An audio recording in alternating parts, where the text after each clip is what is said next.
The camera battery is at 16%. Let's try and get this in one take. Hello everybody and welcome back to another video on the channel. It is me, James Aschenbrenner, here with another movie review. Oh yeah, and this is a really good one. Also, you might notice I'm wearing this nifty Dunder Mifflin sweater. I actually also wore this in a video that I made at my job, which is our Christmas special for the Future Maker Mobile Learning Lab. I'll leave a link to that video down below. I would like you guys to give it a watch. It is pretty well done in my opinion. My buddy edited it and, the whole team chipped in to, make this project happen. So go ahead and give that a try. But anyway, back to what this video is for. Today we are reviewing one of my favorite movies, and it is The Dark Knight. Now, I'm a huge Batman fan. Like, I've got a Robin suit in the closet. I've got batarangs. I've got, Batman is so much fun.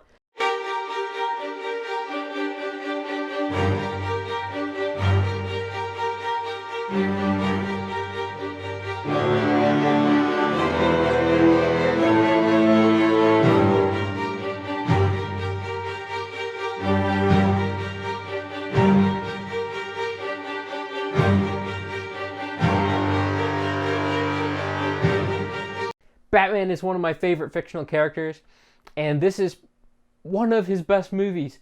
Gotta remember, don't just fanboy out on this movie. First of all, the cinematography in this movie is incredible. It's directed by Christopher Nolan, and it's just so well done. First of all, this is going to be a spoiler review, so if you have not seen The Dark Knight yet, go ahead and give The Dark Knight a watch. I have it here. If you've not given this movie a watch yet, go ahead and give it a watch.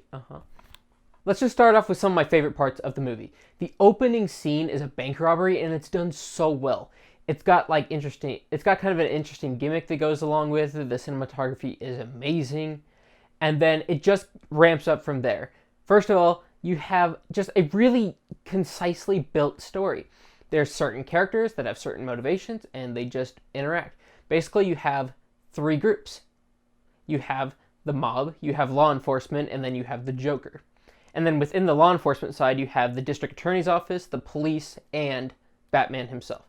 I didn't know this the first time I saw this, but this movie is actually it's inspired by the Long Halloween comic book story. So I recently read the Long Halloween, and now that I was able to pick up on all these little references, I was like, whoa, that's awesome. And it's really well done. So first of all, the cinematography, I already complimented it, but I want to just shout out one scene in particular. That being the scene in Hong Kong where Batman is trying to capture Mr. Lau. Okay, the scene where he jumps off that building, it uses the bat glider and flies through Hong Kong into the window. It looked so good. Another notable cinematic scene is the car chase where the Joker is attempting to kill Harvey Dent, and there's a car chase between the Joker, the GCPD, and Batman himself. This movie also has the Tumbler Batmobile, which is like the tank one, which is one of my favorite Batmobiles ever. I don't think there is a bad Batmobile, but this is just one of the best. In terms of other cinematic moments, I think that the finale is really well done. Or not really, actually, what I mean is the final showdown with Joker. I really like that. Let's actually just take this moment to jump into the cast. Christian Bale is an extremely good Batman actor. I'd probably give him top 3 Batman. Going along with, there's so many good Batman actors. So I like Ben Affleck as Batman. Michael Conroy is amazing as the voice. And of course Michael Keaton did an amazing job. A lot of people have played Batman really well. Commissioner Gordon, played by Gary Oldman, I believe. He is a great Commissioner Gordon. I still think my favorite Commissioner Gordon is Ben McKenzie, but, which, that's the guy from Gotham if you don't know. But anyway, so Commissioner Gordon's great. Harvey Dent, that dude, he's putting in work acting, did a great job there. And let's move on to Heath Ledger. So I'm going to have to acknowledge it right off the bat. I know there's the whole tragedy around Heath Ledger. If you don't know, Heath Ledger tragically took his own life while this movie was in its editing stages. There's tons of speculation about, some people think that it's because he was method acting that he kind of went insane. But then I've also read some other reports. I remember I read an interview with Heath Ledger's father, who I don't remember exactly what I said, but it was something that's kind of like he didn't think that was the whole reason. Uh, I do not quote me on that. It's been a long time since I read that article. I read that article like way back when that movie was only like a few years old. So do not quote me there. But so I don't know the whole situation. None of us do. Only Heath Ledger himself and God know what was happening in those final hours. So send up a prayer for Heath Ledger. Suicide is a terrible thing. I've been affected by suicide. Like someone in my life has committed suicide. It's a horrible thing.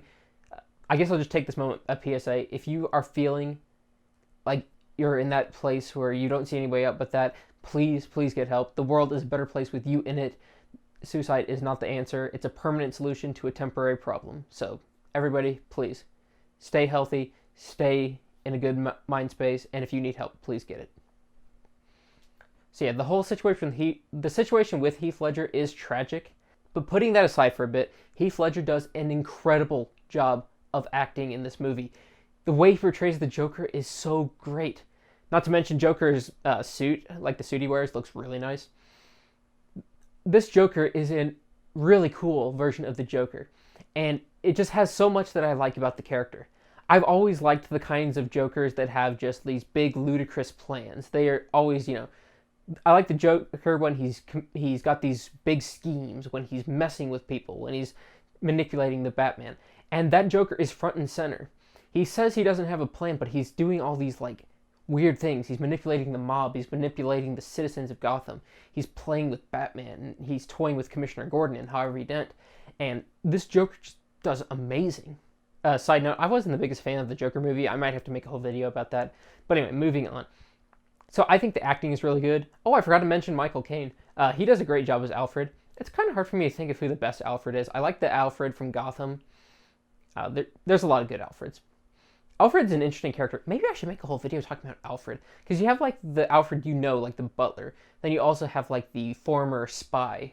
Like he was an intelligence officer in the British government for a while. Which they actually kind of allude to. Not as intelligence, but they allude to his past in combat when he was in Burma in this movie, which is pretty interesting. But yeah, so the cast and acting is just spot on.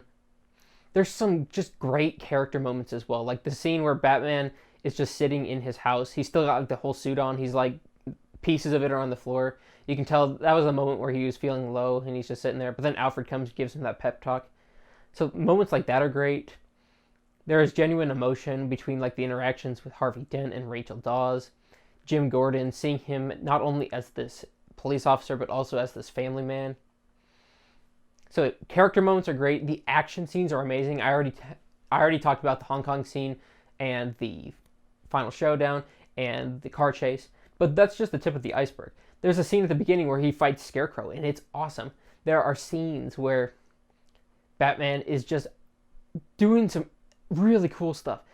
And then, of course, you also have the detective aspect. Batman investigating, them trying to take down the mob. I think that at the core of it, it's probably why I like it so much. I love stories where good guys are fighting organized crime, and that's what this is. But then you also have the supervillain twist with the Joker. So now I'd like to talk a little bit about The Long Halloween. If you haven't read The Long Halloween, I'll just say there are tons of references in this movie to it. The scene where Joker burns the money is actually referencing a part in the comic where Harvey Dent and Batman actually burn the mob's money because they're worried if they turn it in, the mob will just get it back through like corrupt cops or whatever. So they burn a lot of the mob money to deal a blow to them. There are other references. Specifically the fact, The Long Halloween is the comic where Two-Face gets, the scars on his face, gets burned halfway through. I like how in the beginning they actually kind of pull a bait and switch because the guy that disfigures Harvey in the comics is Sal Maroni during a trial. And there's a scene where Sal Maroni is on trial early in this movie, but that's not where he gets disfigured. So they kind of have a bait and switch there. Is that the right use of that word? Maybe. Okay. So The Long Halloween, it has a lot of references. And of course, the premise of The Long Halloween is taking down the mob. In that movie, it's Carmine Falcone, and Maroni is a secondary character. In this one, Maroni is like the lead mob boss. So that's just another thing to keep in mind. But no, it's really good. In fact, the version of The Long Halloween I read, which was like a re-release, it actually had a opening by Christopher Nolan talking about how it influenced him. I hope I'm not rambling too much because I just want to say that this movie is well done. So I've already talked about cinematography and acting. What else? And the story is incredible. The world building is well done. You get to learn about Gotham City more. You get to just see Bruce Wayne a lot. Bruce Wayne is putting on this facade that he's like doesn't care about anything. That he's there's a part where he's literally like pretending he doesn't even know what's going on in the news, but he's still always going in and doing what needs to be done. I like that he has a different base of operations instead of the Batcave in this movie because I've seen other versions of Batman have like safe houses all around Gotham. In fact, one of the cartoons actually shows Batman has a safe house under the Lincoln Memorial in Washington, D.C., so that's interesting. So that was cool. The Bat Tech, the Bat suit is so cool in this movie. Like the new gloves, just the overall design of the suit, it's amazing. So no, from cinematography to costume design to acting to story to just overall presentation, I think this movie is incredible. It's the second movie in a trilogy, and I think it definitely is the best of that trilogy. And I mean, what else can I say? I am a huge fan of this movie. I rewatched it recently with my family, and I was just blown away by, even though I've seen this before, just the new things I picked up on, the subtleties in the story, the way that everything's portrayed. Not to mention some of the cool behind the scenes things, like the scene where Joker blows up a hospital and the explosives don't go off. That was a genuine accident, I've heard, that the explosives were supposed to go off, but they actually malfunctioned. And Heath Ledger improv'd it, where he's like, tapping the detonator like confused. And then when it actually goes off, that's a genuine surprise from him. I guess one more thing I need to mention is, I don't know if it was makeup or if some CGI was used, but Two-Face, oh my, they put in work to make him look gross. Like the Two-Face, whether it's makeup or special effects or CGI, whatever it is, it looks really good. And the way they developed Two-Face and showed the heroic side of Harvey Dent and then his like switch to being the Two-Face we know, it's really well done. I know that when I make like these review videos or whatever, sometimes they don't get completely coherent. A lot of these, sometimes I script review videos. For this one, I didn't. I'm just going off the cuff. I'm talking about the things that stood out to me, like the cinematography, like the Hong Kong scene, the car chase, all of that good stuff. And I just wanted to make this video to put out there that I am a huge fan of this movie. I recommend you watch it if you haven't.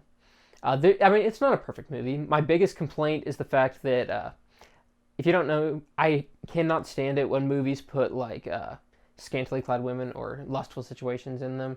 I just think that has no place in cinema. It has no place in society. I just don't like that at all. There are a few moments of this, mostly with like Bruce Wayne when he's trying to put on this facade of being like the party boy. He'll bring in like girls, some of whom are wearing slightly revealing outfits. That is the biggest negative in my opinion. But other than that, in terms of other negatives, there's not too many. It's really long, so sometimes long movies are a bit exhausting. But other than that, literally, I have no other complaints about this movie. It's terrifically well done. It's got good setup, good foreshadowing, good build-up. And overall, I think it's just a really well done movie. Is it my favorite superhero movie? No. But is it one of them? Yes.